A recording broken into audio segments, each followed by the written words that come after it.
តោះមកជួបខ្ញុំទៀតហើយថ្ងៃនេះគឺបង្រៀនអំពីការឡើងភ្នំចុះភ្នំដដែលក៏ប៉ុន្តែនេះជាលក្ខណៈមួយបង្រឹងស្មារតីឲ្យបងប្អូនចេះប្រើស្មារតីចំគោលដៅទាំងការបើកស្មាតាមផ្លូវនិងការឡើងភ្នំចុះភ្នំគឺប្រើបច្ចេកទេសឲ្យយល់ដឹងអំពីការប្រើប្រាស់នៃប្រាំងយានយន្តផងដែរប្រាំងយានយន្តគឺមាន3បាទប្រាំងរថយន្តមាន3ប្រាំងជើងប្រាំងដៃនិងប្រាំងលេខឡើងភ្នំប្រើប្រាំងលេខហាមប្រើប្រាំងជើងក្នុងបច្ចេកទេស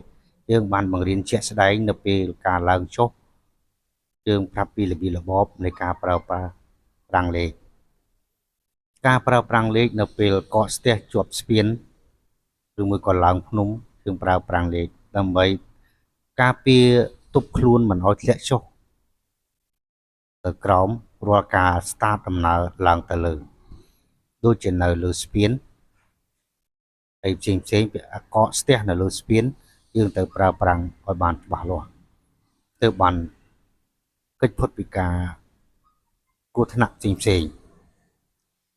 ហើយរាល់ការធ្វើចរាចរណ៍គឺត្រូវតែទៀងទាត់ឲ្យហ្មត់ចត់ហាមគិតទៅរឿងអីផ្សេងគឺយើងត្រូវតែគិតទៅរឿងការបើកបរហើយនឹងនាំសុខសុវត្ថិភាពឲ្យអ្នកដែលជិះរួមដំណើរជាមួយយើងផងដែរក្នុងនោះដែរយើងទៅមើលឲ្យបានឆ្ងាយមើលទាល់តែដាច់កន្ទុយភ្នែកខាងមុខហើយមើលទាញពីមុខមកជិតបាទទាញពីឆ្ងាយមកជិតហើយយើងទៅមើលស្ដាំមើលឆ្វេងកញ្ចក់ស្ដាំកញ្ចក់ឆ្វេងមើលវិនាទីមើលស្ដាំមួយវិនាទីមើលកញ្ចក់មើលក្រៅខាងឆ្វេងមើលខាងស្ដាំឲ្យបានជាប់លាប់ហើយក្នុងនោះដែរយើងងាកមុខមកមើលតាប់ឡូយើងមើលខាងនាឡិកាកម្ដៅធុងទឹកបញ្ជាក់ពីសីតុណ្ហភាពនៃការបើកបររបស់យើងតើវាកម្ដៅឡើងប៉ុណ្ណាសញ្ញានៅក្នុងតាប់ឡូយើងទៅទៀងទាត់មើលឲ្យបានច្បាស់លាស់រាល់ការ start សញ្ញាឡើងហើយមើលកញ្ចក់មើលស្ដាំបាទកញ្ចក់ស្ដាំកញ្ចក់ឆ្វេងងាកមកមើលសញ្ញាក្នុងតាប់ឡូតើវា start សញ្ញាណាមួយហើយការបត់ការបែនយើងត្រូវប្រុងប្រយ័ត្នរាល់សិតខាងស្ដាំដៃសិតខាងឆ្វេងដៃបត់ឆ្វេងបាត់សិតបាទរាល់ទាំងអស់ហ្នឹងគឺយើងបង្រៀនឲ្យយល់អំពីការបត់កុំឲ្យបត់ជាអនាធិបតេយ្យដូចកន្លងមកកាលដែលយើងឃើញការធ្វើចរាចរណ៍ប្រហែលសយគឺមានកំហុសច្រើនដូច្នេះសូមបងប្អូនអញ្ជើញមករៀនអំពីការបត់នៅសាលាយើងខ្ញុំដៃពិសិដ្ឋនៅចិត្តស្តុបខាងកើតបន្តិចស្តុបជាលួងបាទខាងកើតវិទ្យាល័យអង្គរចុងផ្លូវលោកតនឿយខាងបូង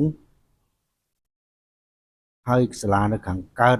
វិទ្យាល័យអង្គរប្រហែលជា30ម៉ែត្រចឹងបងប្អូនអញ្ជើញមកយើងជួបខ្ញុំដើម្បីរៀនពីបច្ចេកទេសនិងការប្រើប្រាស់យានយន្តដល់ចំគោលដៅនិងពង្រឹងស្មារតីរាល់ការប្រើប្រាស់អ្វីមួយដែលធ្វើឲ្យយើងអឺដល់សុខសុវត្ថិភាពហើយនឹងប្រកបនៅលើអ្វីមួយដែលយើងចាំបាច់ត្រូវតែប្រុងប្រយ័ត្នបាទដូចជាការមើលមុខហ្នឹងគឺយើងត្រូវតែប្រកបណាស់បាទរាល់ការបែងចែកនៃសកម្មភាពការធ្វើចរាចរណ៍របស់យើងមកចត់ទើបបានវិលមកដល់សាលាដល់ផ្ទះយើងវិញបាទ